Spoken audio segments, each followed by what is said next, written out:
regards to the question of solitude, in some ways it's a difficult question for me to answer because by my nature I'm a very contemplative person, anyways, and so it's very much natural for me to seek those quiet places. On the other hand, it's an exciting question for me to answer because through the years I've learned to be able to share a little bit about the importance of it with other people, just from my own natural experiences.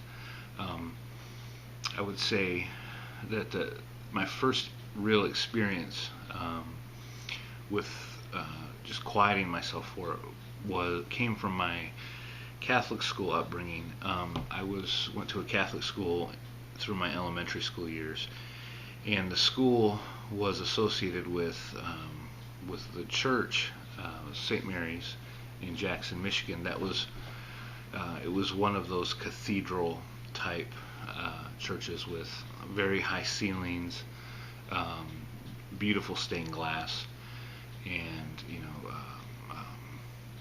statues all over the place. So I never remember being bored as a child sitting in that place, because no matter where you looked there was something to meditate on that was just simply beautiful.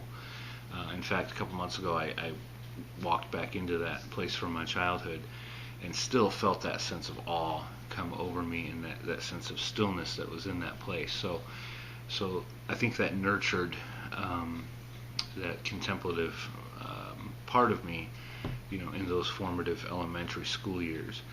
Now, the first experience that I remember having where solitude was a direct encounter with God came when I was about 9 years old. And it's kind of a funny story.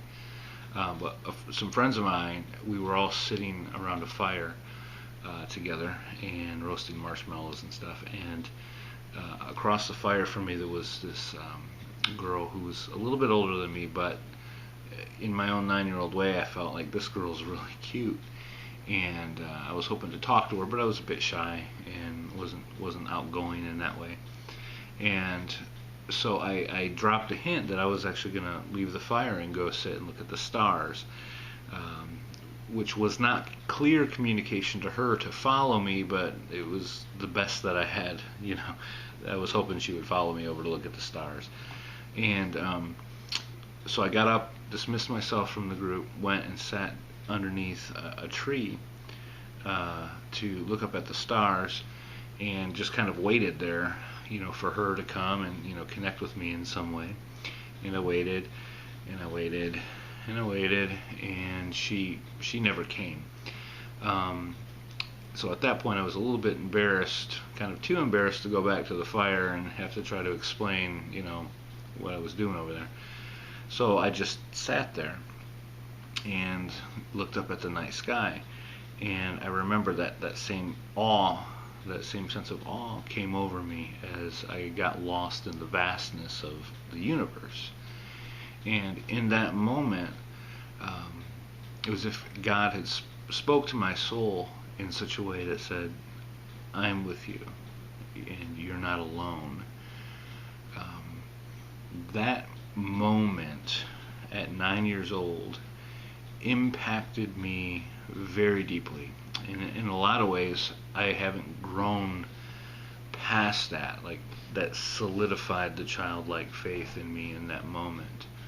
But I knew then that I had had a real encounter with God, and I understood it in a 9-year-old way. And I've thought back over that many, many, many times over the years.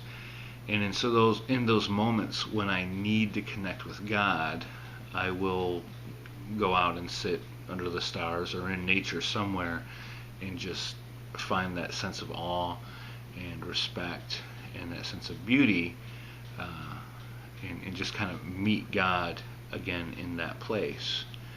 As I've aged and as I've moved into adulthood, and as I've moved into family, and as I've moved into career and as I've moved into just various responsibilities that come with time, I think my experience is no different than anybody else's when I say that I find that there are many, many more things on a daily basis that are pulling for my attention.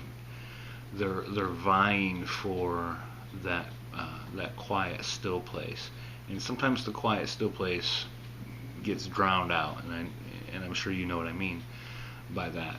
And so, while I am naturally a contemplative person, and I will naturally be able to connect with God in those quiet places don't necessarily come as readily as they did when I was a child and had no responsibility, and just had the moment that I was living in. Those moments can get away now because of everything that's pulling for it. So it's become more of a discipline in some ways now for me to be able to unplug from the dailiness of life, and to go and put myself in a place where I can get still. And it's more difficult now to find that quiet place, because I will spend the first 10, 15 minutes just trying to remove all of the things that typically pull for my attention, and just to kind of clear all of that stuff away so that I can find that place and even allow myself that space to just rest and to just be. But despite all of that is pulling for me, God is always faithful to meet me in that place when I'm able to remove the distractions and go back to that place where He's able to really just whisper to me over and over again, I'm with you. I used to go with an agenda, thinking that I'm going to take some of the responsibilities that I'm feeling and kind of bring that to the table so that I can start kind of speaking that stuff to God. And there's a place for that. But the most refreshing times and the times that catch me most by surprise are those times when it's just still. And sometimes God speaks. And sometimes God is just with me.